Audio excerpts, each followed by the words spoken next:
Hello and welcome to this edition of Minstrels on the Block. This week's special guest, Mr. Denny Grimes, marks our 15th episode. So Denny, how are you doing? Great, Brother Brian. Good Pleasure to be have here, you on brother. the show. Pleased to be here. I surely am. So tell me about yourself. Tell me about your life. Where were you born? Well, I was born in Opp, Alabama. That's down in Covington County, June the 14th, 1951, to Pete and Doc Grimes. They moved up here in Phoenix City, I guess, back in the late 50s.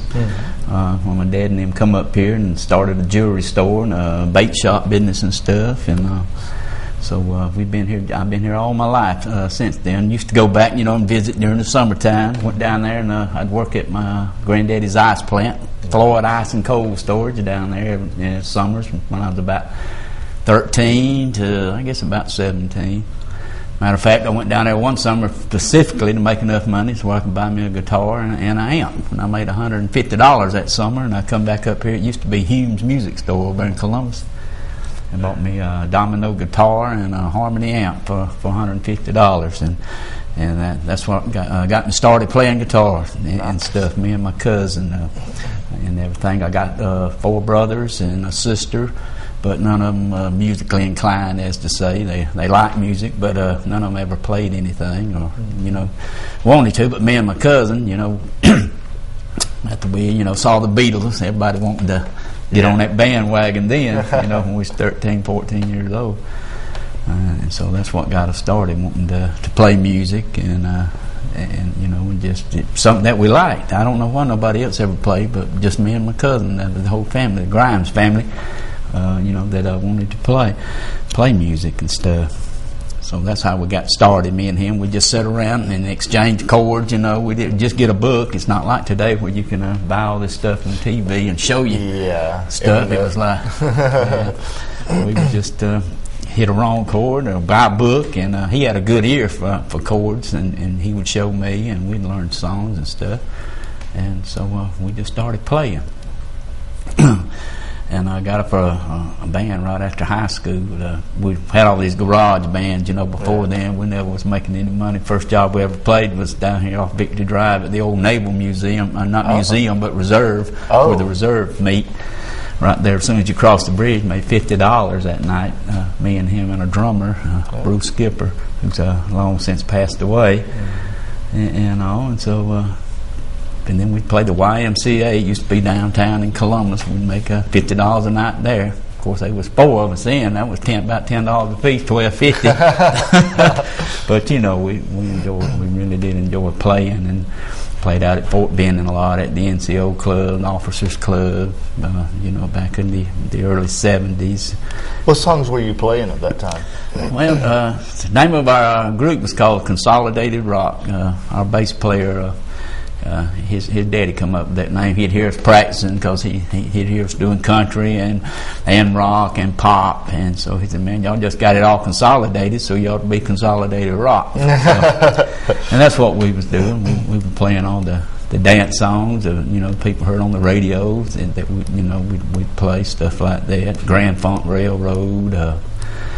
Let's see, Grand Funk, anything back then that was out in the top 10. We tried to play everything that was in the top 10 because the people wanted to hear the new music, at that time. Yeah. So that's what we did. And I guess at the time, how was it as far as like the people wanted to hear the new dance music? What was it? How was it as far as like if you wanted to do like originals at that time? Well, none of us write any, to be honest with you. I'm serious. I didn't write a song till, I don't know how old I was. It was way on up there, probably in my 40s. We were just doing cover songs. I never had a song that was written. We didn't do anything like that. We just played cover songs, and that's what we did. Wow. I don't know why. We just didn't. But as back in, I guess after I turned 40 and I had a few songs that I started writing, a few little rock songs and country songs. And then we'd do a few of them, at the clubs and stuff that we did. But I didn't write none till then. Surely didn't. We're just out there, having a good time. Thought I was. Well, I was. So going back a little bit, what brought your family to this area as opposed to where you came from? Well, down there, just what I gathered down there, the work and stuff. You know, my dad and him come up here. My uncle had a jewelry store, and him and my daddy was working in it, and you know, and they were in business. Then they had a bait shop and selling fish bait, around locally, and as far as I know, that's the only reason, just for the, to better themselves and come up here like a lot of folks did. You know, there's a lot of folks around here from down that way. Oh, really? They always say, you from down home, Elba Hop and places like that.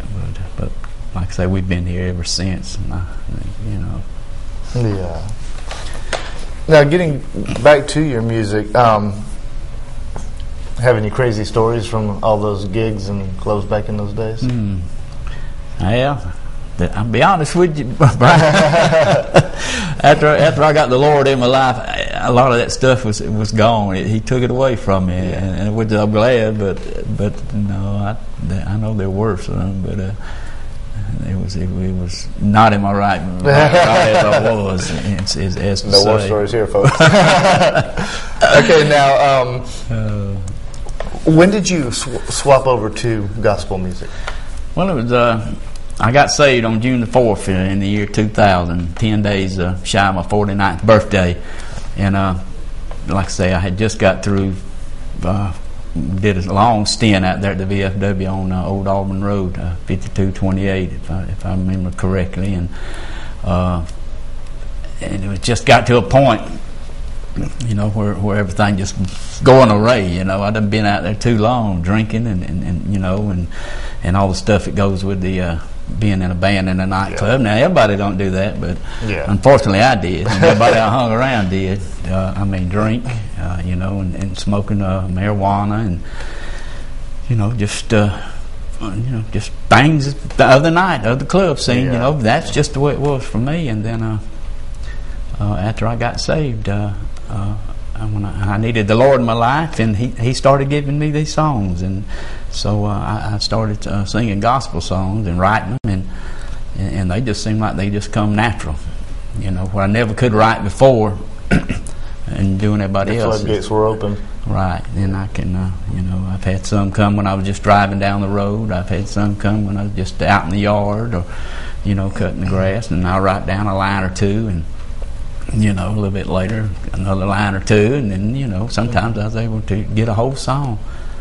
Now, one question I think is important for, for the audience, really. Was there a catalyst that made you decide that you needed to be saved? Or did you just, wake up one morning and say, I've got to stop this and this way of life? And what was the turning point for you? I was just miserable. Nothing was going right. I was really drinking too much, and just things that just didn't seem right. And this person that I was living with at the time, we lived together for 9.5 years, and finally she said, enough's enough, and that was like an eye opener, and I said, oh, okay, and then I got to thinking, and then for some reason my mother and them had always prayed for me, like she did all us kids and everything, and I just, it was like he said, that's it, The last day that I, had a drink was on a Memorial Day. I had tried to drink a drink that day. We've always had these big parties, Memorial Day, bands, people get together, and we just, just have a good drinking, music, set up equipment, and play. And that day I couldn't even drink a drink. The Lord, wow. He took it away right then from me, and so everybody always said you couldn't make it without it, but I never looked back. I never had no Jones, and I drank for 35 years. I drank about a gallon a week, of rum. So I'm just here to tell people out there that God can change your life, and He will help you if you have problems, and we all got problems. Some of us different than the others, but that's what started it, and then I went to church on Mother's Day because my brother, he was attending out here at Ladonia Baptist, and he wanted us to go, and so that was, the Lord was started. He pulled me in then. And it's interesting to me to hear different stories of how it happened for different people. That's weird.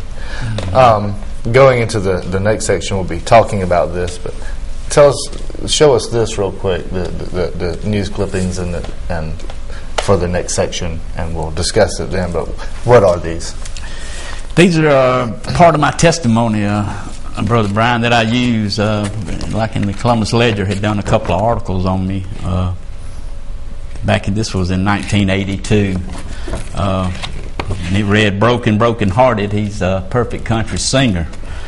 I'll just read you a little bit of it. It says he can't keep a band together. He's behind on his child support. He doesn't like to play rock and roll, and he barely makes enough money playing at local clubs to keep his guitar out of hock. But Denny Grimes can sing. See, I guess back then I was kind of popular. Back then there were a lot of bands around here. There were a lot of people that played. We had a lot of clubs, but not like there is today. I don't know. I'm not out there, but I know back then we just had like a circle, and we all just got together, and we just like to play country music and stuff like that, rock and roll. So they wrote this about me in, like I said, August of 1982. And it was like in the middle of the newspaper, and I said, "Oh, cool." I thought I was somebody, but but anyhow, the Lord had different plans for me. Yes. So and then right after, like I say, I never made that famous march to Nashville or had that hit record like we wanted, like Merle Haggard and Conway Twitty and David Allen Coe and all our idols back then. But like I said, the Lord had a different plan for me, and so and like I say, I got saved 10 days shy of my 49th birthday, and the Lord started giving me songs, and then the Ledger they come back and they did another article on me. And this time it said, after spending years partying and depressed, Denny Grimes finds himself born again. It says, twice married, Denny Grimes spent about half of his 49 years hanging out in bars, playing in bands, smoking pot, and drinking about a gallon of Bacardi rum a week. And then it said, born again. And this was on the Easter. Oh. And they put me on the front page. And so on Easter Sunday morning, that Easter, when I got up to go to church, I see people, how they hold the newspapers up. And there I was, there me was. I knew they'd wrote it, but I thought it would be in the back of the newspaper. I had no idea that it would be on the front page, especially on Easter morning. But I was so proud of that. And out of this, a young man that I didn't even know called me up. He said he read it, and that it, and it was kind of like his life was going at the time. So I got to talking to him, and met him, invited him out to church out there at Ladonia Baptist where I go, and got him to come into church a little bit. And lo and behold, a few weeks later, he gave his life to the Lord. And so I tell everybody, that just that one article, that paper, God had planned for that one man to see it, so he could draw him to him, And then I have one fella that he took him. He said, "I've never seen anybody get saved. They got their picture on the front of the newspaper." Praise God, we all need to be on the front of the newspaper when we get saved, to be honest with you. But I was truly blessed with that, and I use that, in my testimony to tell people that, that God can use anybody, anytime. Well, that's really cool. And from rock and roll and alcoholism to what he does now, we're going to go right now and have a look at what he does now. And we'll be right back.